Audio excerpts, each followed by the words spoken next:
Hello दोस्तों, आज जो मैं आपको कहानी सुनाने जा रही हूँ ये कहानी है चुड़ैल की भूतिया मेहंदी की। तो चलिए दोस्तों, देखते हैं चुड़ैल की भूतिया मेहंदी की कहानी। किसी गांव में प्रियंका नाम की एक लड़की रहती थी। प्रियंका बहुत हिम्मत वाली और समझदार थी। एक दिन प्रियंका अपनी सहेली के साथ कॉलेज जा रही थी कि तभी रास्ते के किनारे उसे ढेर सारी चमकदार मेहंदी के कोन दिखाई देते हैं। अरे अचानक सड़क के किनारे इतनी सारी मेहंदी कोन कहाँ से आ गई?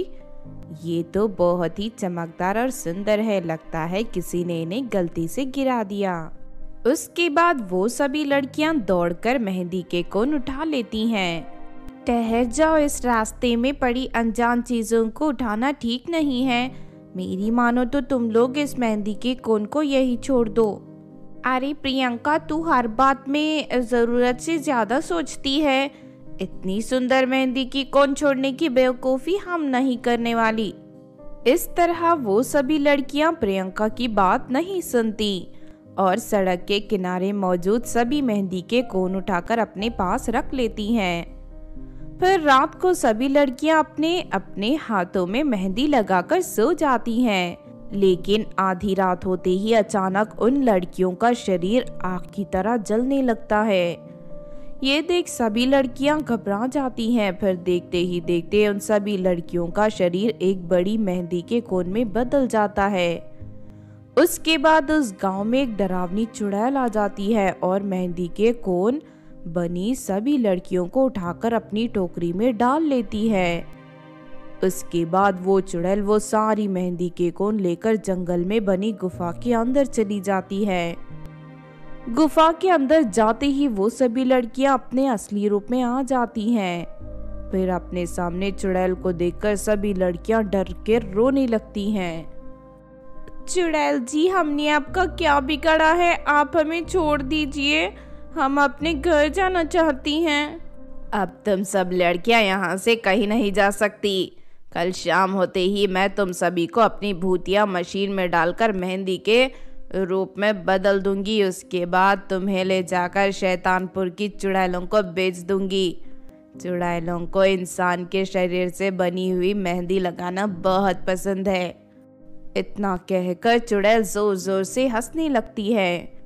दूसरी तरफ अचानक अपनी सहेलियों के गायब होने से प्रियंका परेशान हो जाती है और चारों तरफ उन्हें ढूंढने की कोशिश करती है। फिर आखिरकार थक हार कर प्रियंका मदद के लिए अपनी जादूगर मामा के पास जाती है। अब मामा जी, मेरी सहेलियां अचानक गायब हो गई हैं। मैंने उन्हें ढूंढने की बहुत कोशिश की लेकिन किसी का कुछ पता नहीं चला, इसीलिए मैं मदद के लिए आपके पास आई हूँ।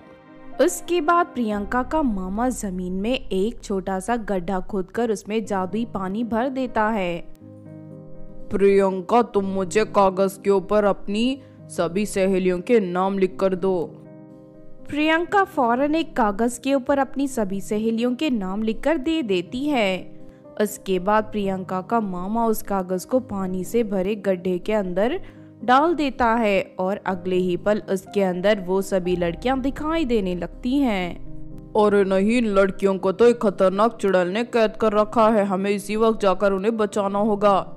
उसके बाद प्रियंका का मामा प्रियंका को लेकर अपनी जादुई छड़ी पर बैठ जाता है। फिर हवा में उड़ते हुए वो दोनों गुफा में पहुंच जाते हैं। चुड़ैल उस समय सभी लड़कियों को अपनी भूतिया मशीन में डालने की तैयारी कर रही थी, लेकिन तभी प्रियंका चुड़ैल के सर पर डंडे से वार करके उसे जमीन पर गिरा देती है।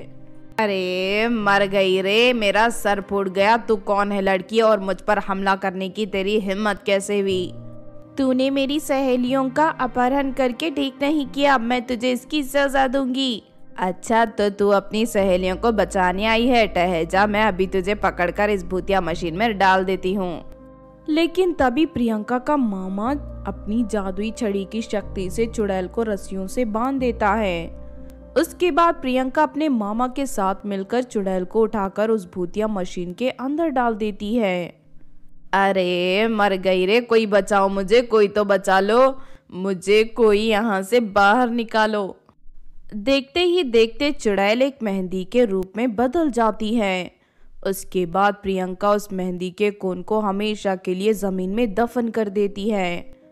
इस तरह बुरी चुड़ैल का अंत हो जाता है और सभी लड़कियां उसकी कैद से आजाद हो जाती हैं। उस घटना से सबक लेकर वो सभी लड़कियां पूरी तरह सुधर जाती हैं और दोबारा कभी रास्ते में मिलने वाली अनजान चीजों को नहीं उठाती। तो आपने देखा दोस्तों चुड़ैल की भूतिया मेहंदी की कहानी।